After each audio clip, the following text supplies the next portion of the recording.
Hola, ¿qué tal? Yo soy Nevia y hoy les voy a hablar de la segunda parte de este libro, Textos Bíblicos Controversiales. Esta segunda parte trata sobre el Antiguo Testamento, los textos difíciles del Antiguo Testamento. Y bueno, de tantas preguntas que existen, yo voy a tratar las que me parecieron más interesantes, las que más me llamaron la atención y las que más encajan dentro de este formato de video. Bien, comencemos con el relato de la creación. Hay muchas preguntas sobre el relato bíblico de la creación. Esa historia que a muchos les parece fantasía, algo falso. Primera pregunta, ¿qué luz fue creada el día 1 de la semana de la creación? Es que Dios dijo, sea la luz, y fue la luz en el día 1, pero el sol no fue hecho sino hasta el día 4. Entonces, ¿qué luz era esa del primer día? Para responder a esta dificultad necesito que seamos razonables. Génesis no es un informe científico. Moisés no era alguien con mi mente o con la suya. No seamos egocéntricos, pongámonos en el lugar de Moisés. Él era un hebreo y uno muy antiguo. Así hay que leerlo. Mire, Dios ya había hecho el sol. Pero para el hebreo, si algo no funciona, si algo no tiene función, no existe. Así, el sol ya estaba ahí, pero para el autor no existe porque hasta el día 4 Dios le asigna función. Dios asignó el sol y la luna para gobernar el día y la noche, para separar la luz de las tinieblas y para marcar los tiempos, los días y los años. Además, el autor nos dice algo muy interesante. En contraste con las divinidades solares y lunares de los panteones paganos, el relato de la creación afirma que Dios creó solo luminarias anónimas, la lumbrera mayor y la lumbrera menor. De este modo construyó un muro contra la infiltración de la adoración del sol y la luna entre los seguidores de Dios. Solo Dios es el creador. Hay otras preguntas sobre la creación, pero yo voy a avanzar en el tiempo para hablar de una pregunta sobre el diluvio. ¿Cómo pudieron preservarse todas las especies en el arca? ¿Cómo pudieron caber ahí? Muchas personas cuestionan el carácter histórico de un diluvio universal porque, entre otras cosas, no pueden imaginar que el arca de Noé hubiese albergado a todas las distintas especies animales hoy en existencia. Es una pregunta razonable. Yo me preguntaba eso y perdóneme el ego, pero yo respondí igual que el libro. Sucede que estamos acostumbrados a escuchar que hay miles de especies animales solo en los bosques tropicales, los más biodiversos. Esto sin tener en cuenta a otros hábitats. Entonces, escuchamos estos datos y pensamos, ¿cómo cupieron todas en el arca? Además de la extrema biodiversidad, debemos tomar en cuenta lo parecidas que pueden llegar a ser dos especies. A veces es algo insignificante lo que diferencia a una especie de la otra. Es una cosita de nada. Un abultamiento en el labio, la forma de una espina. ¿Ha visto una clave de identificación taxonómica? Esas que los biólogos usan para identificar a un organismo. ¿Ha visto las diferencias diminutas que hay entre una especie y la otra? ¿Cree que Moisés se iba a estar fijando en eso? La Biblia no es un libro de biología, mucho menos de taxonomía. Además, descubrir una nueva especie no es tan raro como se imagina. Nadie gana el premio Nobel por eso. Descubrir una nueva especie no es tan halagador como usted cree. Lo que sí es halagador es que otro nombre a una nueva especie en honor a usted. Que alguien más le ponga el nuevo nombre a una especie que acaba de descubrir en honor a usted. Eso sí tiene mérito. Ahora avancemos en el tiempo. Pasemos al periodo de las monarquías, a la época de los reyes. Esta pregunta es buena. ¿Trajo realmente a Samuel la pitonisa de Endor? Le recuerdo la historia.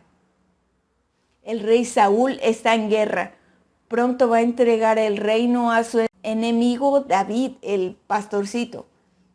Saúl está asustado, desesperado. Quiere ver a su antiguo mentor, el profeta Samuel, pero él ya está muerto y no le puede ayudar. Entonces Saúl, desesperado, va a ver a una hechicera para que le invoque al espíritu de Samuel. Y la Biblia relata que Samuel apareció. Este relato es usado por quienes apoyan la teoría de la inmortalidad del alma para argumentar que Samuel sí apareció y habló después de su muerte. Pero hay motivos fuertes para pensar que no fue así. 1. Prácticas paganas en Endor. Endor era probablemente un asentamiento cananeo no israelita, y los descubrimientos arqueológicos muestran que la religión cananea incluía el culto a los antepasados, usando rituales muy semejantes a los que la mujer realiza para Saúl en esta historia. Una tablilla ugarítica describe un ritual para conjurar y evocar a los antepasados fallecidos, incluyendo al rey muerto recientemente, para bendecir al nuevo rey. 2. La mujer da de comer a Saúl. Esto le ganó la aprobación de muchos comentadores por su bondad.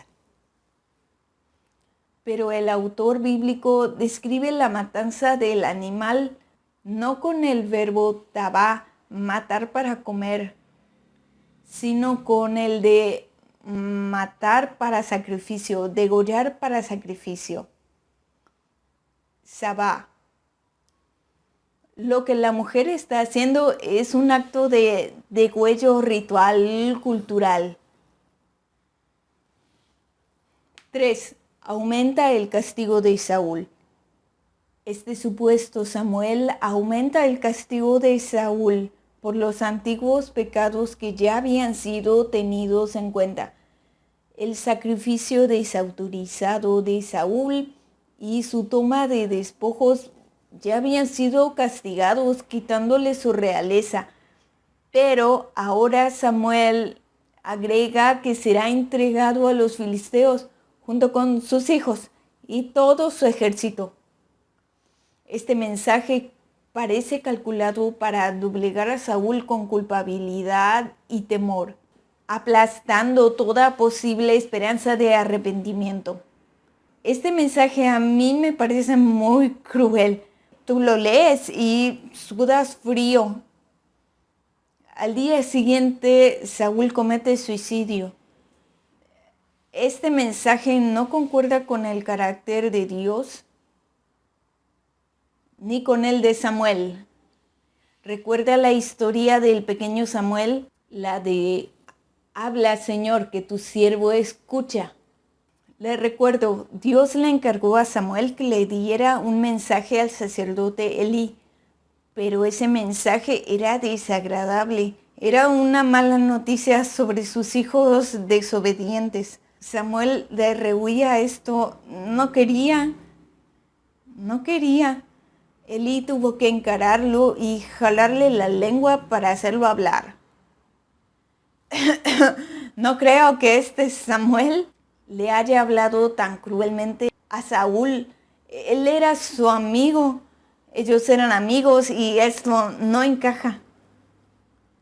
Miren, me parece que nosotros le hacemos mucho énfasis a sola escritura. Es nuestro lema como adventistas, pero el lema sola escritura no está solo. También hay que hacerle caso a toda escritura, no solo al pedacito que te conviene. No, hay que leer la Biblia toda de Génesis a Apocalipsis, de tapa a tapa. Esa es toda escritura. Bien, hay otros motivos, pero estos me parecen suficientes para llegar a la conclusión de que la hechicera de Endor no le trajo a Samuel a Saúl, sino que esta historia en 1 de Samuel 28 describe dramáticamente una sesión espiritista cananea, donde un demonio se hace pasar por Samuel para engañar a Saúl y hacer que abandone a Jehová y a su propia vida.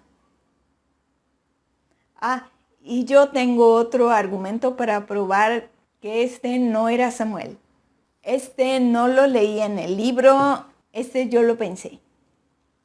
La historia de la hechicera de Endor y el fantasma de Samuel no es una historia conocida. La gente no la ubica. Principalmente la usan los que desean probar la doctrina de la inmortalidad del alma, no los que estudian su Biblia concienzudamente. Es como si en la escuela de religión el maestro les hubiera enseñado ese pasaje muy puntualmente y sin contexto, únicamente para demostrar la inmortalidad del alma. Y hasta aquí las preguntas de este video. Pero también les recomiendo este otro libro. ¿Le temes al Dios del Antiguo Testamento? También le hice un resumen. Está aquí en el canal.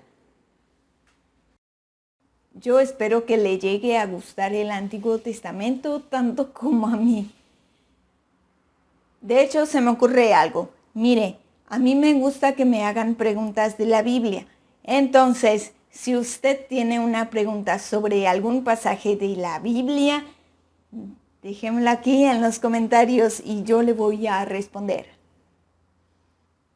Gracias por mirar. Nos vemos en el próximo video.